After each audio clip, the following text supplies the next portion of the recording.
¿Sabías que una de cada 4 baterías necesita ser reemplazada? En O'Reilly Auto Parts prueban tu batería gratis. Y si necesitas una nueva, sus profesionales en autopartes pueden ayudarte a encontrar la batería Superstart correcta para tu vehículo y presupuesto. Prueba tu batería gratis en O'Reilly Auto Parts. O'Reilly Auto Parts. Antes de comenzar, quiero dar las gracias a Emisoras Gran Colombia de Ibarra, Ecuador, transmitiendo en frecuencia 107.5, por hacer el gran favor de llevar este podcast de 8:30 a 9 de la noche todos los domingos. Radio Fusión Explosiva de San Luis Potosí, a Radio OCR de San Quintín, Baja California, México, claro que sí, cómo no. Radio Virtual de Guatemala, también muchas gracias. Radio WX70 de Buenos Aires, Argentina. Crony Radio de Bogotá, Colombia, también, que les hace llegar este programa hasta la hermosa República de Colombia. Acti Radio del hermoso pueblo mágico de Tlaquepaque, Jalisco, México.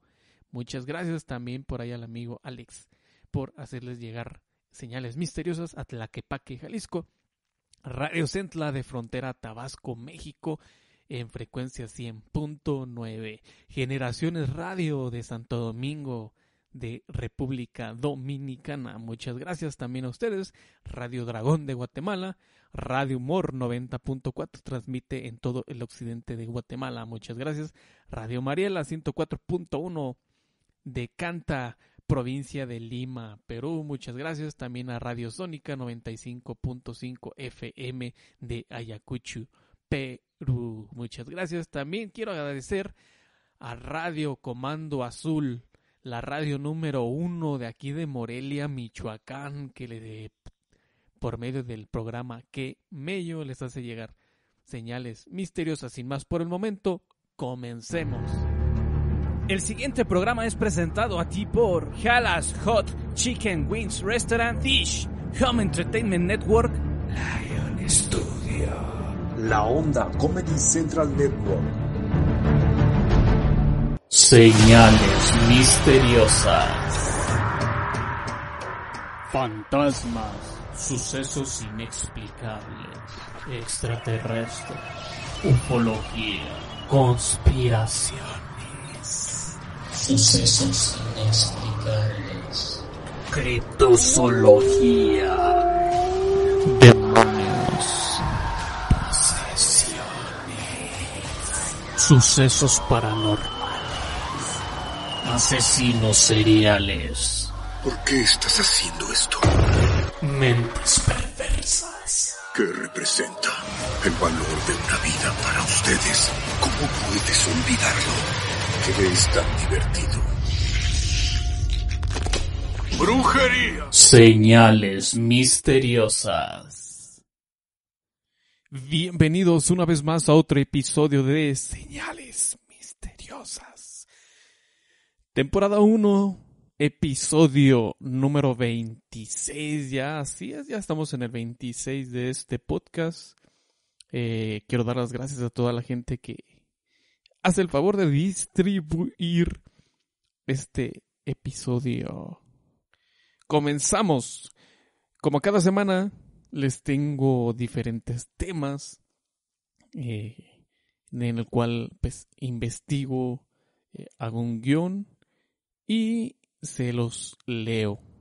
Hoy comenzamos con los seres inmortales, con la inmortalidad. ¿Seremos inmortales? ¿En verdad podremos vencer la vejez? Con inmortales no solo me refiero a los hombres que han inventado grandes cosas como Thomas Alva Edison, Nikola Tesla, los grandes filósofos de la antigua Grecia como Aristóteles, que perciben su legado a través del tiempo mediante su literatura, su forma de pensar, sus aportamientos a la ciencia, sino a vencer biológicamente la vejez. Hay muchos dicen que la vejez está en nuestro ADN, que es un paso irrefutable para dar paso a las nuevas generaciones. Otros dicen que con la biogenética alrededor del año 2045 podremos vencer la vejez, podremos ser jóvenes por más tiempo, pero a final de cuentas la vejez nos termina encontrando como una vieja amiga que se llama muerte. Son muchos los escritores de ciencia ficción que hacen alusión a diferentes tipos de razas de hombres o humanos, como ustedes quieran mencionarlos, donde estos hombres son inmortales, donde son una raza que viven muchos años más, mantienen más años su juventud para poder estar en pelea, etcétera, etcétera.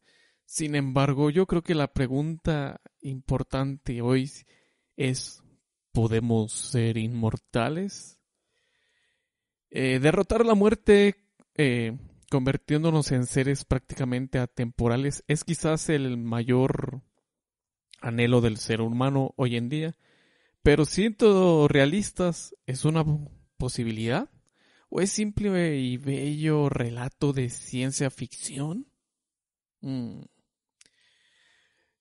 Hoy desde un punto de vista científico nos acercaremos a las posibilidades reales de alargar la vida más allá de los límites conocidos y quizás para siempre.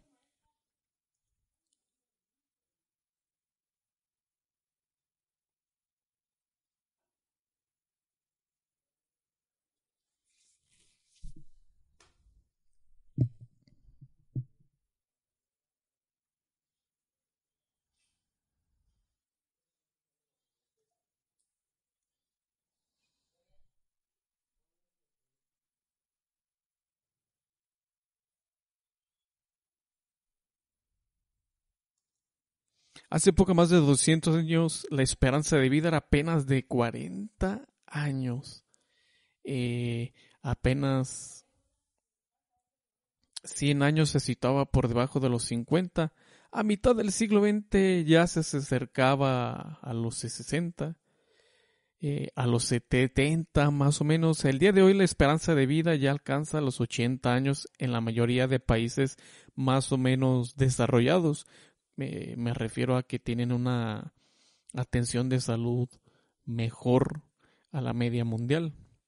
Ahora bien, ¿hasta dónde podemos llegar? ¿Podremos derrotar en realidad el paso del tiempo? Vivir eternamente parece biológicamente posible, según muestras de la medusa Turritopsis nutricola. Este pequeño animal no muere tras superar su fase adulta, sino que es capaz de revertir su biología y regresar a su juventud, a su época más jovial, una vez y otra vez, convirtiéndose así en el único animal conocido hasta la fecha pluricelular que puede ser considerado como alguien inmortal, entre comillas, porque nada lo salvará de la muerte el día que algún depredador lo muerda, o que caiga en las mandíbulas, en las fauces de algún tiburón, que últimamente sí se ha demostrado que en ciertos casos comen medusas, o los típicos calamares son su depredador natural, o nosotros como mismos humanos. También, aunque bien podría decirse que este ser vivo ha sido el primero en hallar la fuente de la juventud eterna, para poder considerarnos inmortales de una forma u otra, deberíamos comenzar por retrasar el envejecimiento, aunque esto debería acompañarse de una inmunidad ante cualquier enfermedad. Eso es más que obvio. Aunque por supuesto esto no nos haría invulnerables a los accidentes de carro, de avión, balazos, todas esas cosas, ¿no? Cuando una célula se divide para dar lugar a otra, lo hace suministrando ARN, cada vez menor de ADN debido a la pérdida de telómeros, que son unas estructuras que llevamos en la sangre y protegen nuestro ADN. Cuando la longitud del ADN alcanza un punto crítico, los tejidos dejan de regenerarse. Es aquí cuando empieza la vejez. En la Universidad de California, mediante la alteración de un solo gen, han logrado alterar el ciclo del envejecimiento y cambiar el reloj biológico de ciertos gusanos, alargando su vida media de 2 semanas hasta 11 semanas. Eso es una mayor esperanza de vida para los gusanos, multiplicándolo 6 veces su esperanza de vida.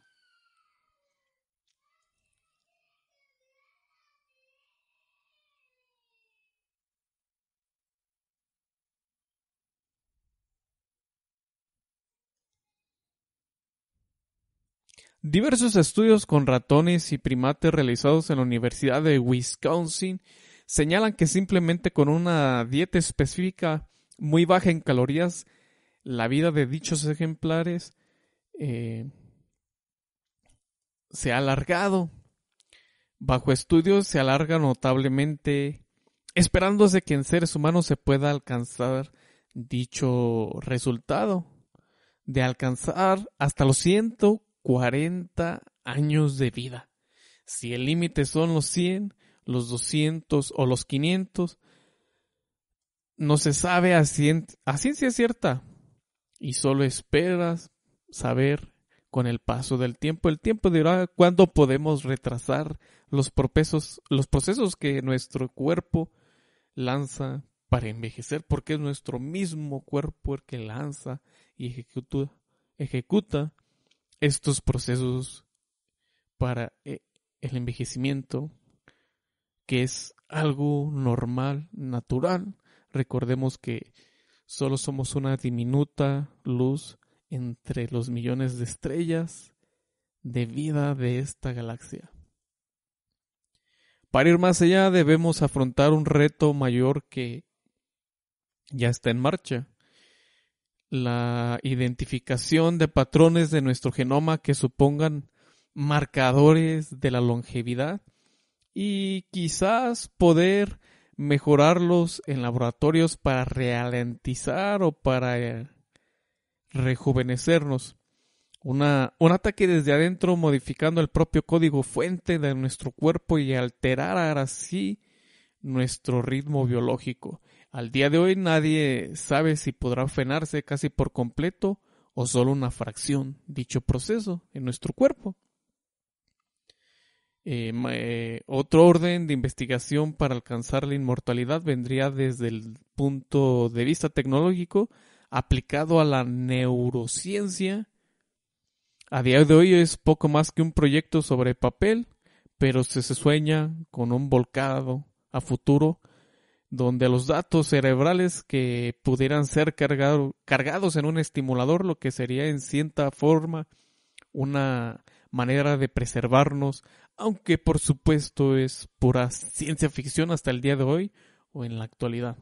Si bien Elon Musk ha desarrollado el chip neural está desarrollando el chip neural donde lo podemos traer en el cerebro y a los invidentes, a los que no escuchan, poder así llegarles estos sonidos, pues de ahí se basa más que nada también otra ciencia que al día de hoy solo es parte de películas, videojuegos, que es la física neural, que no es nada más que romper las leyes de la física, modificando nuestros pensamientos, nuestra ideología de pensar y cambiando el qué y por qué de las cosas que hoy vivimos y usamos para sobrevivir.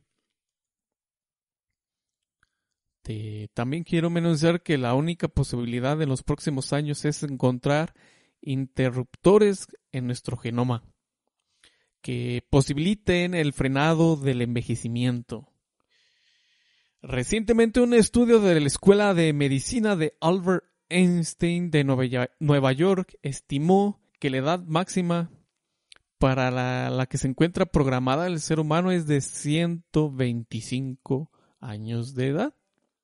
Aunque advirtieron que se podría ir más allá de esa edad, aunque no solo con programas de salud haciendo referencia a la ingeniería genética como la esperanza de superar esas cifras hasta límites desconocidos, el alterar nuestros marcadores biológicos, la edad máxima que se podrá alcanzar es totalmente desconocida, aunque la única posibilidad de inmortalidad como tal a muy largo plazo serían las copias de seguridad tecnológicas.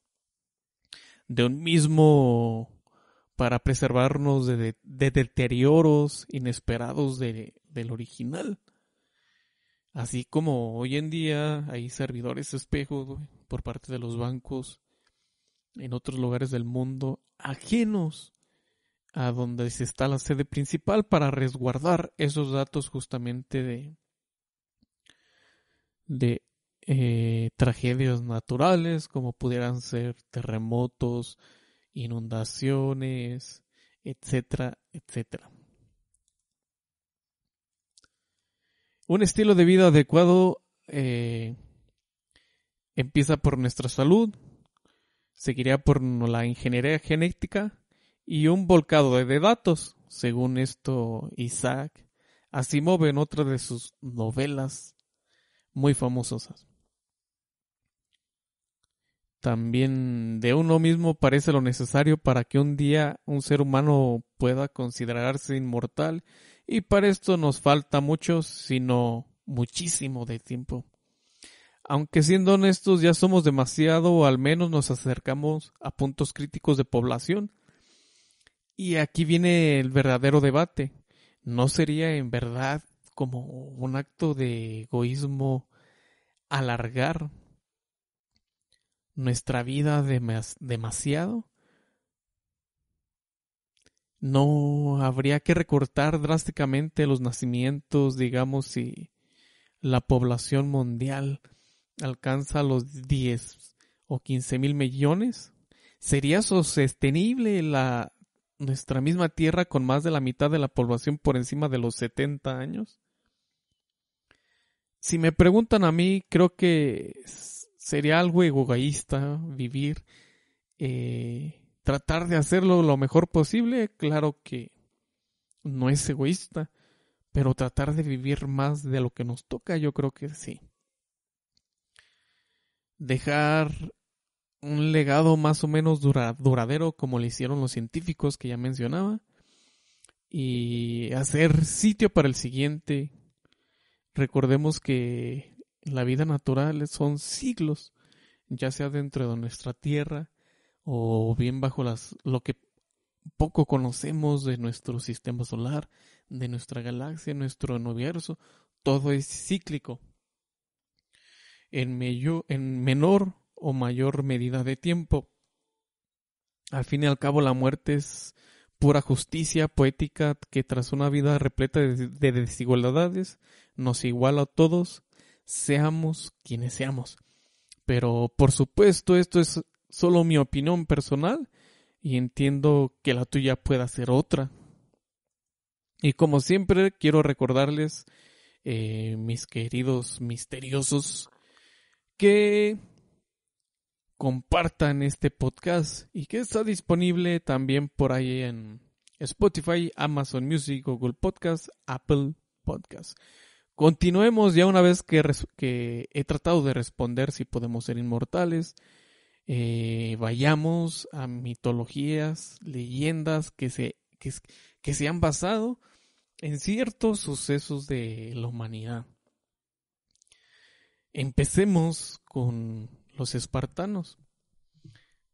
Muchos conocieron a los espartanos desde la famosa película de 300, donde eran una raza de guerreros feroces que nunca pudieron ser conquistados, que eran de relaciones lésbico que gays, donde si bien el rey era el alter ego de ellos, no era la máxima voz. Detrás de eso también se esconde que ellos vivían mucho más años que el promedio de vida en ese entonces, que era alrededor de los 40 años debido a la falta de salud, a la falta de limpieza bucal. Todo eso influía para que la gente viviera poco. Sin embargo, hay estudios recientes no oficiales por la comunidad histórica a nivel mundial, donde le hacen exámenes de carbono 14 a ciertos cuerpos, huesos más bien encontrados en lo que hoy es la actual Grecia, donde han encontrado cuerpos de espartanos donde tenían una edad de 100 años. Pero dicen, bueno, se han dado muchos casos, sí, pero 100 años y los huesos no muestran signos de envejecimiento. Es decir, que a sus 100 años se mantenían jóvenes, vigorosos y fuertes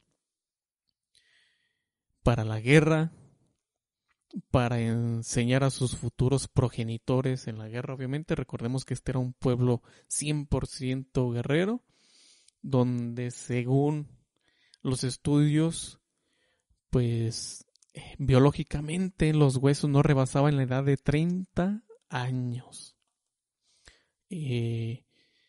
Dichos historiadores que hicieron estas muestras son de la Universidad Autónoma de Barcelona, España, donde ellos afirman que tal vez se pudo alcanzar esto debido a la dieta super estricta que dicho pueblo llevaba, que tal vez por eso se revertían en gran parte, diría yo, mucha parte el envejecimiento. Porque recordemos que ser inmortal no es lo mismo que tener juventud eterna. Podrías ser inmortal, nunca te llegaría la muerte, pero serías un viejo o tan solo un costal de huesos que ya nunca podría menearse, pero siguiendo con conciencia. Y yo creo que ese no es como el ideal, ¿no?, de muchos que quieren alcanzar la inmortalidad, sino ser el joven eterno, para siempre estar con esa jovialidad, esa potencia física, sexual y mental, sobre todo física, para menearnos como no nos plazca en deportes, etcétera, etcétera, etcétera. John Ronald Reuel Tolkien, creador de El Señor de los Anillos, nos da un ejemplo como los Edain, que fueron los hombres de la primera edad del Sol, que se enfrentaron al mal aliándose con los elfos y tras la gran guerra de la cólera, tal vez haciendo alusión a la gran guerra entre la antigua Germania y el Imperio Británico, Eru Ilúvatar, que es el dios máximo de esta mitología de Tolkien, les da vidas más largas, el doble que a un hombre normal. A todos los hombres que combatieron el mal en la primera edad fue Morgoth, llegando a vivir hasta 240 años. John Ronald Reuel Tolkien también nos menciona que estos hombres eran altos y coléricos a la hora de la guerra, con rasgos físicos, piel blanca, cabello negro, ojos grises, dentaduras muy blancas, hombres también muy sabios. En general, pues Ronald Reuel Tolkien, pues recordemos que él era inglés, hace alusión a los textos apócrifos de la Biblia, del Nuevo Testamento, cuando el Imperio Romano estaba en su auge. Recordemos que tuvo varias derrotas seguidas contra los sucesores justamente de los espartanos, que terminaron no conquistándolos, sino anexándolos como una parte independiente al Imperio Romano. No soy el único que menciona esto, que de su fantasía sacó a estos seres humanos de la leyenda de lo que fueron los antiguos espartanos. Hay muchos métodos para obtener la inmortalidad, según los diferentes tipos de mitologías, de cuentos, de autores de ciencia ficción. En este caso, se dice que los espartanos, aparte de la dieta, fueron bendecidos desde un principio por sus dioses para poder proteger su legado mediante el arte de la guerra. Sin embargo, se preguntarán, bueno, si sí es cierto que existieron y si es cierto que vivieron tantos años, ¿por qué hoy en día no hay gente así? Pues quiero mencionarles que investigando un poco, justamente no hay seres morenos, seres humanos cobrizos, humanos morenos o humanos totalmente blancos que tengan ojos grises. Es el estereotipo menos común entre los humanos tener los ojos grises, teniéndolo menos del 1% de la población mundial. Son muy pocos. Yo quiero que ustedes me digan, me lo hagan llegar a través de mi Instagram, rocking_albiol, si ustedes han visto a una persona con ojos grises, piel blanca y cabello negro. Si es así, muy probablemente sea un descendiente directo de esta antigua raza de guerreros. Otros historiadores, como fue Andrés Gray de la Universidad Británica, él dice que a través del tiempo se fue perdiendo con la mezcolanza de razas entre los mismos griegos, ya que no era lo mismo atenienses, espartanos o cretenses, y que en tiempos más modernos se fueron perdiendo este tipo de genes, y que muy pocos siguen hoy en día viviendo entre nosotros de una forma muy discreta, ya que al tener ellos el don de vivir más años jóvenes y morir obviamente más viejos, se habla que ellos pueden vivir alrededor de 300 años y que solo hasta el año 280 les alcanza la vejez. Y siendo muy parecidos a nuestros humanos, con 21 años alcanzan los hombres la mayor plenitud y el máximo desarrollo físico, y en las mujeres a los 15 a 18 años. Pero que viven vidas muy honestas, de bajo reflector social, debido a que pueden ser perseguidos o por los científicos, por los grandes gobiernos, por la gente que en verdad busca y avaricia vivir más años para seguir en el poder, para seguir en las orgías, para seguir con los placeres mundanos, que no tienen ningún tipo de pensamiento ni elevación vibracional espiritual. Entonces, recordando un poco lo que hemos hablado en este podcast, es muy probable que según ciertos historiadores de universidades pues muy grandes a nivel mundial, no descartan la idea de que haya este tipo de humanos entre nosotros y que pues sí, vivan cambiándose constantemente para no despertar sospechas. Justamente de aquí de donde soy yo, de el hermoso pueblo de Sinapecuaro, Michoacán, México, yo solía platicar con una persona ya mucho mayor. Él era un señor alrededor de unos 95 años. Él era una persona muy cuerda, muy lúcida para su edad, donde se acordaba de muchísimas cosas. Vivió la Segunda Guerra Mundial. Se alcanzaba a recordar que es la Revolución Mexicana por allá en 1915, 1912, por ahí aproximadamente, donde él me platica de que tuvo cierto contacto cuando él vivía en otra población de por aquí llamada Queréndaro. Él me cuenta dentro de su historia que él trabajó muchos años para esta hacienda en Queréndaro, donde uno de sus capataces, donde ya hemos hablado de la hacienda de Queréndaro justamente en uno de los primeros podcasts, que si ustedes no lo encuentran en Spotify pueden ingresar a iVoox y ahí están todos los capítulos completos. En Spotify solo encontrarán los últimos 20. Donde él nos recuerda que él recordaba que duró alrededor de 15 años trabajando en esa hacienda, donde la visitaba prácticamente diario. Él iba al lomo de sus burros, de su yunta, a venderle leña y otros tipos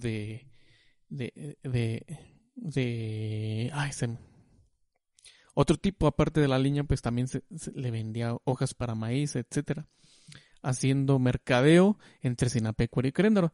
Este señor me comenta algo muy curioso, que ese señor llegó a pasar días enteros con él y nunca lo veía comer. Siempre solo lo veía con agua o tomando tés. También cuenta que en esos 15 años nunca pareció rebasar la edad de 30 años.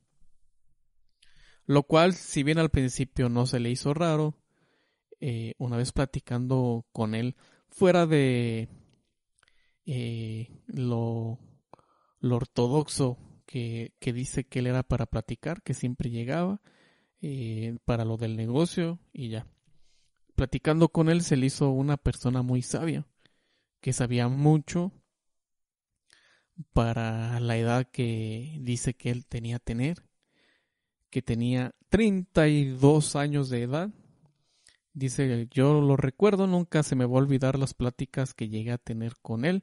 Platicaba mucho de la Revolución Mexicana, cuando ya había pasado hace varios años la Revolución Mexicana. Yo ya tenía alrededor de unos 40 años, es decir, ya estábamos en la década de los 50 o 60. Sin embargo, él lo recordaba lúcidamente, decía pláticas muy congruentes sobre las visitas de los chavistas al municipio de Sinapecuaro, los desmanes o desmadres que hacían ellos. No conforme con eso, un día al calor de las copas, él lo menciona que él tomaba agua, pero de vez en cuando pues se echaba sus alipuses, como lo conocemos en México, que es tomar su pulque. El aguamiel era muy tomado en ese entonces ya un poco tomado, él empezó a platicar que pues él no duraba más de 15 años viviendo en el mismo lugar. Esto porque el señor que me lo contó ya se había dado en parte cuenta que no envejecía, que le preguntaba que por qué siempre tomaba agua y él siempre le sacaba vueltas a la pregunta. Entonces ese día ya le empezó a comentar un poco, si bien no admitiendo que era alguien inmortal, tal vez era una de esas personas raras que vivía mucho más tiempo en sus años de juventud.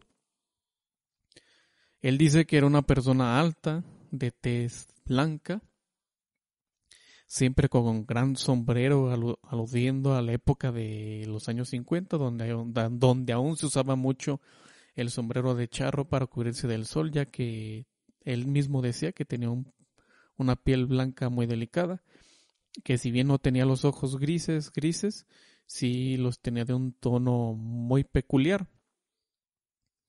Él también le menciona que llegó a vivir en otras partes de México, que llegó a vivir incluso en otros países y que, como ya lo había mencionado, nunca duraba más de 15 años viviendo en el mismo lugar para no si bien no dijo no despertar sospechas, me dijo para no aburrirme, ya que la vida a través de los años te vas dando cuenta que los placeres se van desvaneciendo. Ya no disfruto de una buena comida, de un buen guiso. El agua ya no me refresca. El vino muchas veces le he perdido el sabor. Y esto es gracias a que la vida es cansada. Así me menciona este señor que me comentó la historia. Un día, este señor llegó, como ya era de costumbre, a hacer los trueques de a diario para poder subsistir. Y se encontró con la gran sorpresa de que ese capataz de dicha hacienda ya no se encontraba más. Ya estaba otro a cargo en esa hacienda y le preguntó que dónde se encontraba el anterior capataz de nombre José Antonio Arreguín. A lo que el nuevo capataz le mencionó que simple y sencillamente se había ido. Agarró sus cosas, no esperó su paga y se fue. Pero le dijo que le había dejado algo a este señor, ya que él menciona que también fue de las únicas personas que platicaba con él, ya que José Antonio era de muy pocas palabras, solo se dedicaba al trabajo. Parecía el trabajador perfecto, ya que no se distraía, no platicaba con alguien más, pues en general, dejándole un libro de los años de 1700 por ahí, donde justamente del autor Benito Jerónimo Feijoo y Montenegro, quien fue pues un valenciano, Gregorio Mayense. Esto es como el sucesor de Gregorio Mayense, donde él justamente nace en el año 1676 y, informándome un poco, según este fallece en 1764 a la edad de 87 años. Sin embargo, nunca hubo un registro como tal de su fallecimiento, sino que también este autor, escritor, que tiene muchas obras, pues simple y sencillamente también se dice que falleció, pero jamás fue encontrado en su casa, en su castillo. De un día para otro solo ya no estaba. Y él me menciona que le dejó un libro, justamente un libro muy curioso para mí, que se llama Apología del Escepticismo de 1725. Se llama Apología del Escepticismo Médico. Pero lo curioso de este libro es que se veía pues obviamente muy viejo, muy desgastado. Ustedes dirán, bueno, pues se conservó a través del tiempo, fue de los primeros que se publicaron. Fue un libro que viajó obviamente desde la región valenciana de España hasta México, pero tenía la firma de Jerónimo. Yo le hice alusión que este libro si todavía lo tenía en su posesión y él me dijo que sí, en efecto que lo tenía ahí junto con otras pertenencias que le recordaban su juventud. Pues este señor que me cuenta la historia, pues como les mencionaba, ya es muy grande, le gustaba mucho lo que es el pialadero en México, la charrería, donde pues tenía estas pertenencias con su primer lazo, su primer riata con la que echaba piales, la primer riata que se compró en la Reforma del Comercio aquí en Sinapecuaro, Michoacán.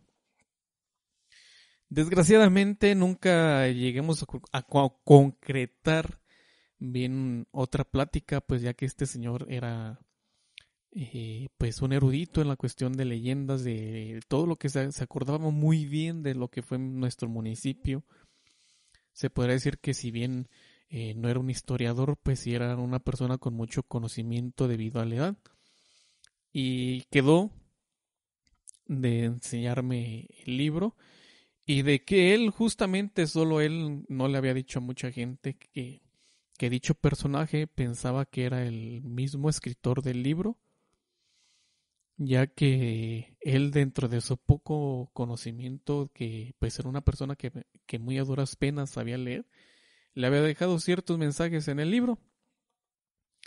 Sin embargo, a los pocos días de estar platicando con él era un señor que se sentaba en un local y yo llegaba ahí a platicar, a dialogar a veces con él justamente de estas pláticas. También me estaba ayudando a hacer la historia del fútbol en nuestro municipio, de lo que él se acordaba, de la charrería y todo eso. Sin embargo, a los pocos días, desgraciadamente, sufrió un pequeño accidente y no se pudo reponer, se golpeó la cabeza y terminó falleciendo, por lo que ya no tuve tiempo de leer o de inspeccionar el libro que él me decía, que él bajo su sospecha pensaba que era él, ya que si bien era muy inteligente a la forma de hablar, Juan Antonio de Arreguín, que justamente sí hay cierta documentación de la hacienda de Queréndaro y de sus de la historia de sus capataces, de sus hacendados, pues él parecía ya cansado de la vida, fastidiado y todas esas cosas. Se quedará en un misterio tal vez esta historia, porque pues ya no está esa persona, lo cual me dejó muy intrigado. Sin embargo, lo estaba preparando porque fue una plática muy extensa. Sin embargo, yo, haciendo un pequeño mapa mental de lo que platicamos ese día, traté de hacerlo en un guión y es lo que yo les platiqué.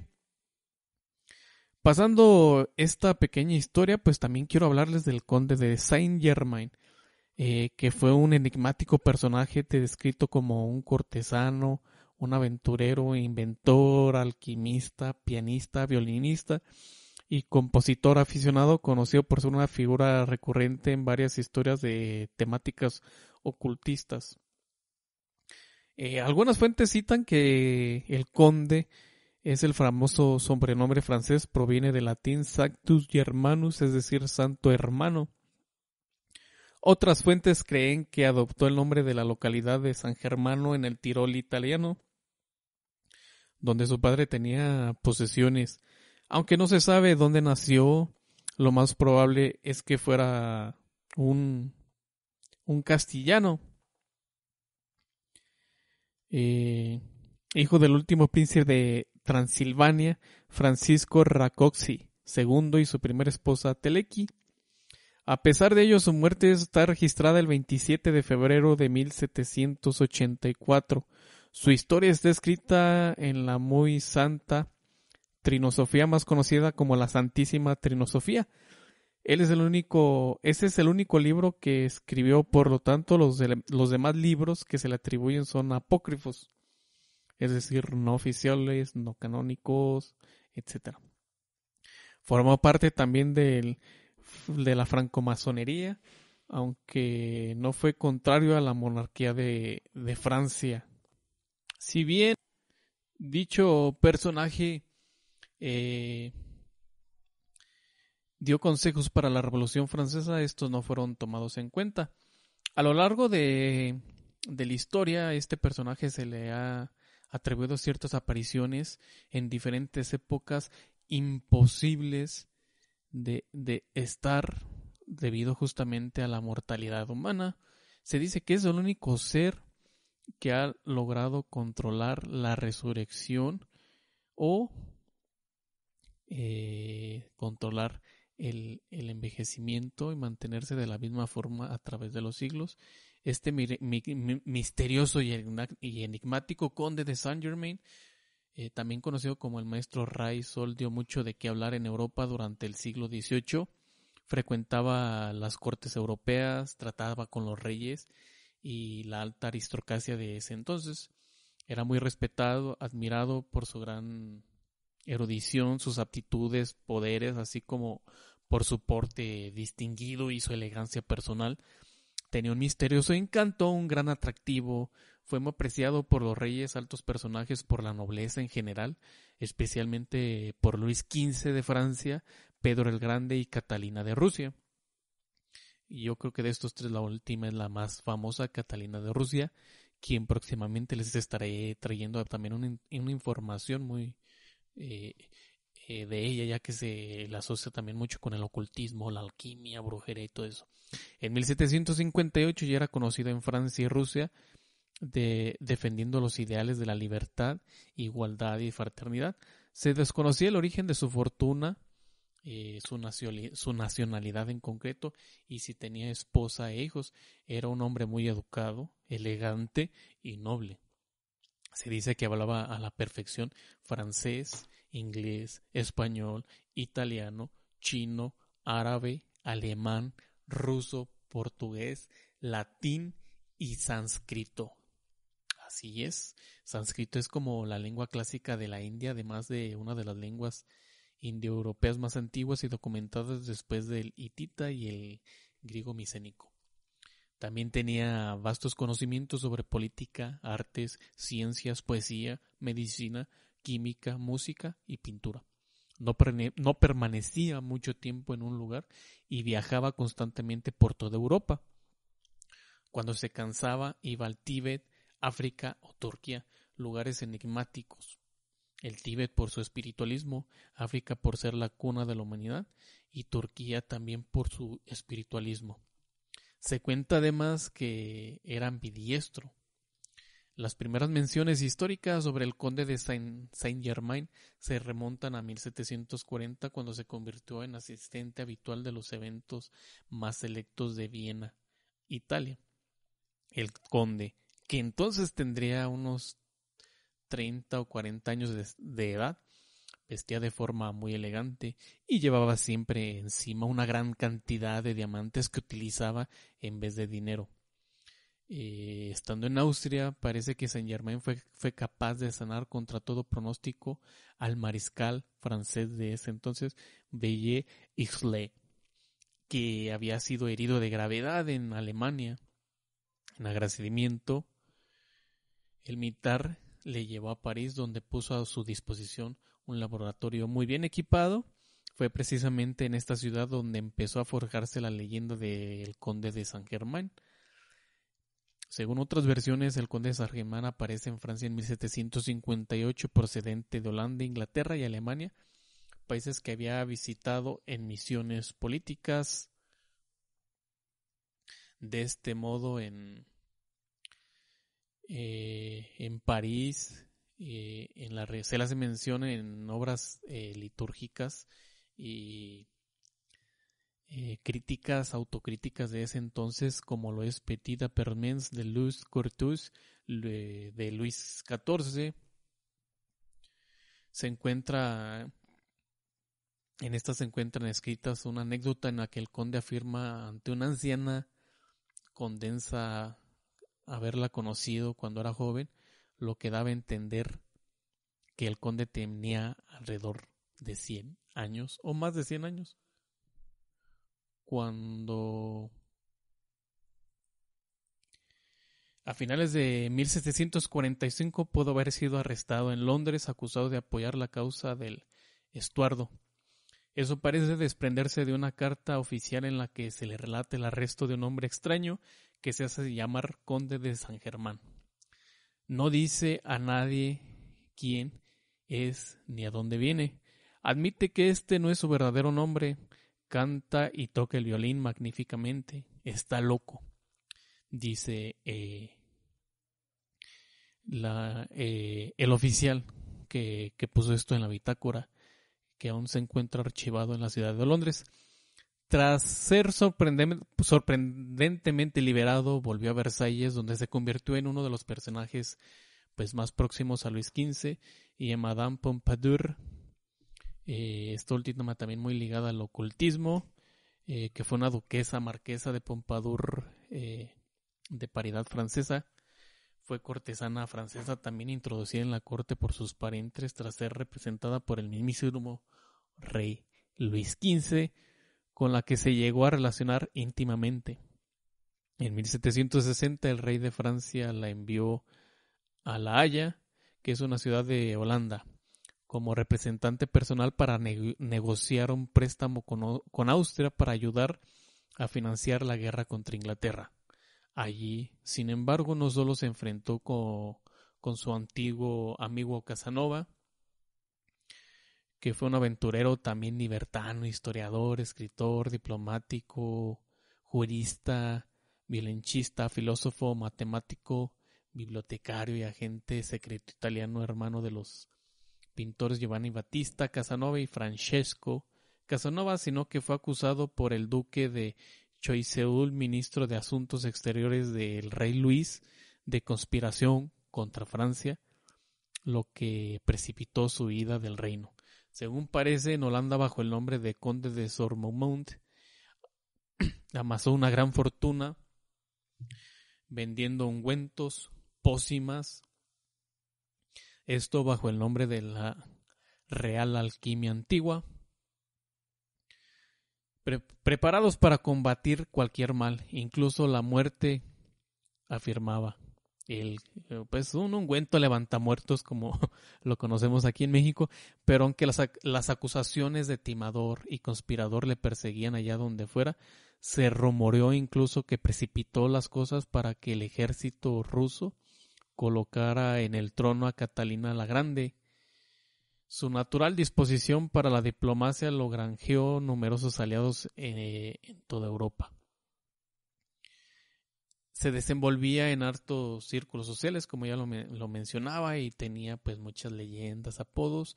El primero de ellos se dice que en Holanda se dio a conocer como el conde de Sormont, como ya lo había dicho, que se dedicó a vender ungüentos. Reaparece más tarde en Tournai, Bélgica, adoptando la identidad de Marqués de Montferrat. En 1768 se sitúa en Rusia, en una conferencia junto a la emperatriz Catalina la Grande. Allí fue nombrado consejero del conde Alexei Orlov, jefe de las fuerzas imperiales rusas, y más tarde fue declarado oficial del ejército ruso, haciéndose llamar General Waldau. Años más tarde, en 1764, se situaba en Nuremberg con Carlos Alejandro y Margraf de Brandenburgo, quien también Margraf fue un gran, es el nombre español, el equivalente al marqués, lo que es un marqués. También con la intención de instalar otro laboratorio, allí se presenta como el príncipe Rákóczi, y conocido como Saint Germain. Luego participó en 1776. Se presentó también en Leipzig, Alemania, ante el príncipe Federico Augusto Brunswick como francmasón de cuarto grado. Definamos francmasón como el carácter iniciativo, ¿no?, de los masones. En 1779 se presenta en lo que sería una de sus últimas residencias en Exnorde, Alemania, donde se le encontraron documentos franceses donde dice que murió en la residencia del príncipe Carlos de Hesse-Kassel. Después realizó una labor política de liberación en Rusia durante el reinado de Pedro III de Rusia y Catalina la Grande de Rusia. Pero Catalina II de Rusia inspiró a Adam Weishaupt en la creación de los Iluminados de Baviera y siguió cerca sus movimientos al introducirse de lleno en la masonería. En la actualidad es tomado como un referente místico dentro de las escuelas de la metafísica cristiana de Connie Méndez, más conocida como Connie Méndez, que fue una compositora, cantante, ensayista, culturista, actriz y escritora venezolana. Y en distintas es tomado en cuenta como gran maestro en distintas doctrinas esotéricas. A inicios del siglo XX, una leyenda folclórica de Nueva Orleans en 1902, un tal hombre Jacques Saint-Germain, con mucho dinero, gran carisma y ostentosa vestimenta, llegó a la ciudad. Se decía que muchas mujeres iban encantadas a pasar con él sus noches de lujuria a su casa. Pero resultó que después de tantas desapariciones de estas mujeres, los pobladores empezaron a dudar de él. El relato tiene finales distintos. En algunos lo encuentran en la casa y se escapa. En otros simplemente no estaba en la casa. Pero si los cadáveres de su víctima con mordiscos en el cuello, por lo que es una de las leyendas vampíricas que tanto adornan la ciudad de Luisiana. Y como todo hasta el día de hoy, hay viajes turísticos que toman en consideración parte de su ruta, la supuesta casa del vampiro de Nueva Orleans. Ha tenido apariciones en el cine en la serie Outlander temporada 2 durante la estadía de James Sinclair en Francia. Aparece como un personaje malicioso dedicado al comercio y a las artes ocultistas. También se le ha mencionado en libros en la trilogía La última viajera en el tiempo de Kerstin Year, donde él es el villano de la historia, creando una sociedad secreta en Londres cuyo objetivo es crear la piedra filosofal.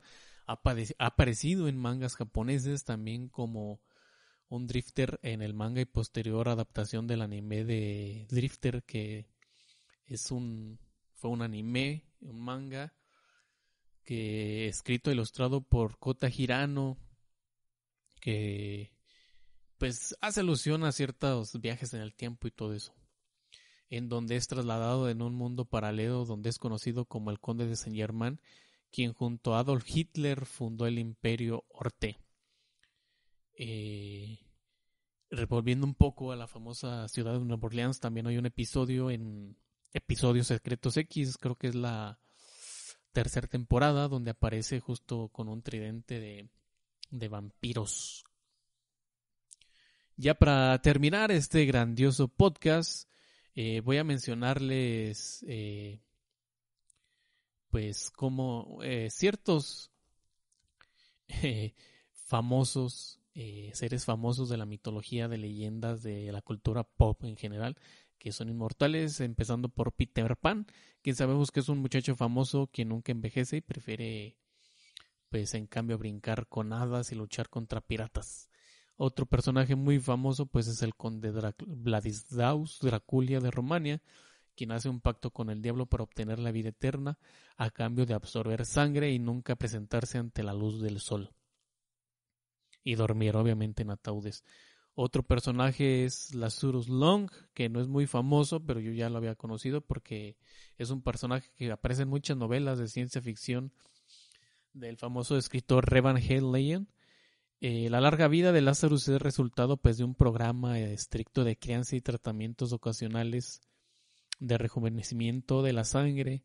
Lazarus vive para tener más de 2000 años, viaja a través de planetas distantes y hasta por el tiempo realizando diversos papeles y trabajos. Quiero mencionar que justamente en la ciencia se dice que la biogénesis, más específicamente la plasmaféresis, que es el cambio de sangre completa total en el ser humano, retrasa el envejecimiento. Es decir, que después de cierto tiempo te sacan toda la sangre y te meten sangre nueva. Con sangre nueva me refiero obviamente a plasmas de bebé. Esto retrasa el envejecimiento drásticamente. Y sí, en efecto, así como lo están pensando, hay muchos famosos que se hacen este tipo de tratamientos hoy en día. Retomando el tema, pues hablemos un poco de Nicolas Flamel, muy famoso por salir en Harry Potter y en infinidad de literaturas, quien es el inventor de la piedra filosofal, que puede convertir el plomo en oro y convertir un mítico elixir que convierte para dar vida eterna. También tenemos a Títonos, que fue una diosa griega. Y eso pide a Zeus ser mortal, y pues ahí hay una relación entre Zeus, Títonos y pues ya. Es una historia muy extensa que no quiero abarcar. Otro muy famoso yo creo que es Dorian Gray, que es un personaje de Oscar Wilde que permanece joven, es hermoso mientras su retrato envejece. Dorian lentamente se ve a través de la historia, a través de la novela, se va volviendo corrupto, pero sus crímenes y su edad verdadera se evidencian solo en su retrato, que se pone cada vez más monstruoso y marchitado. Y la única forma de acabar con Dorian Gray es que él vea directamente su retrato. También sale Dorian Gray como el inmortal en la Liga de los Extraordinarios, o este personaje hace alusión a Dorian Gray. Otro personaje muy famoso de la mitología europea pues es el Montañés, que es de la película de 1986 Highlander. Connor MacLeod es un miembro de los Inmortales, una raza misteriosa que muere solo cuando sus cabezas son cortadas. Los Inmortales deben combatir uno contra el otro hasta que solo quede uno para reclamar el premio, el regalo de la mortalidad y la capacidad de morir como todos los demás, ya que para ellos se les hace vivir esta vida. Tenemos a los guardias del Santo Grial, quienes dicen justamente son descendientes de los espartanos, o más bien viceversa, los primeros guardias del Santo Grial, que de quien después estaremos haciendo el podcast, son descendientes de los espartanos, y se dice que son caballeros de la primera orden cruzada, quien en Indiana Jones y la última cruzada se les recomienda como los tutelares del Santo Grial. Son inmortales, son coléricos, son altos, tienen una media de alta más fuerte y se dedican a cuidar el Santo Grial desde tiempos inmemorables. Si bien se dice que son inmortales, esto se debe a que son muy parecidos físicamente y que viven más años de los que vive un hombre normal. Otro nombre muy famoso es Matusalén, que es la persona de más edad mencionada en el Antiguo Testamento de la Biblia, el abuelo de Noé del Arca, que no procreó sino hasta la edad de 187 años y vivió por 969, muriendo el día del diluvio universal. Así es, Matusalén se cree que también pertenece a esta rasgo de los primeros hombres que bajo, ¿cómo les explico? Bajo el adoctrinamiento católico cristiano nunca han roto los mandamientos. Por eso viven más años. Y también hay ciertos escritores que los asocian que ellos son los precursores de los espartanos y de los guardias del Santo Grial. Otro personaje ficticio es la Arwen, quien es una hermosa doncella creada por John Ronald Reuel Tolkien, que sale en El Señor de los Anillos, quien renuncia a la vida eterna para casarse con su amor mortal, Aragorn Melezar, el rey humano de Gondor. Arwen muere un poco después de Aragorn a la edad madura de 2901 años. Hermes Trismegista también es otro personaje, ¿no? Muy mencionado primordialmente en la literatura ocultista como un sabio que trabajó en alquimia y desarrollo con un sistema de creencias en la metafísica que hoy es conocida como la hermatórica. Por algunos pensadores medievales, Hermes Trismegisto fue un profeta pagano inmortal y dionizado que anunció el advenimiento del cristianismo. Se le han atribuido estudios de alquimia como la tabla de Esmeralda, que fue traducida al latín al inglés por Sir Isaac Newton, y de filosofía como el Corpus Hermeticum. No obstante, debido a la carencia de evidencias contundentes sobre su existencia, el personaje histórico se ha ido construyendo ficticiamente desde la Edad Media hasta la actualidad, sobre todo a partir del resurgimiento del esoterismo. Otros personajes inmortales o inmortales, que cabe mencionar que hay una diferencia entre inmortal y amortal, obviamente, son los demonios que aparecen en Demon Slayer o Kimetsu no Yaiba, que obtuvieron la inmortalidad a través del lirio de araña azul, es decir, a través de la medicina antigua alternativa del antiguo Japón durante la era Heian, que tienen muchas similitudes con el vampirismo. No pueden estar en la luz del sol, pero a diferencia de los vampiros son más fuertes y a medida de que comen más humanos, no solo su sangre, sino humanos como tal, carne, huesos, se vuelven más fuertes y más peligrosos, y estos no fallecen con un estaca en el corazón, sino que tienen que ser decapitados. Otros seres inmortales muy famosos son los famosos homúnculos, donde se dice que son humanos creados artificialmente bajo la alquimia. Los homúnculos más famosos tal vez les pueden sonar los de homúnculos de Full Metal Alchemist Brotherhood, muy buen anime o serie, que si les gusta estos temas de conspiraciones, seres inmortales y ciencia ficción, 100% recomendado esta obra de arte. Y ya sin más por el momento, yo me quiero despedir dándole las gracias a todas las radios que hacen posible la distribución a través de toda Latinoamérica de este podcast llamado Señales Misteriosas.